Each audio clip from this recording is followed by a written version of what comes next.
Aaron Hernandez had an advanced stage 3 of CTE, which is usually found in the median age of a 67-year-old man.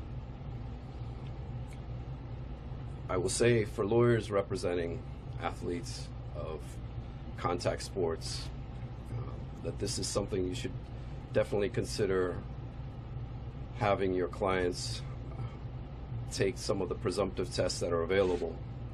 It's something that we considered as a team, but did not pursue simply because his defense was one of actual innocence and not one of mitigation.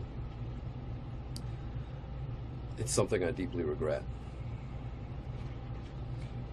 Today we're also announcing that my team has filed a federal lawsuit suing the NFL and the New England Patriots on behalf of Aaron Hernandez's daughter, AVL Hernandez.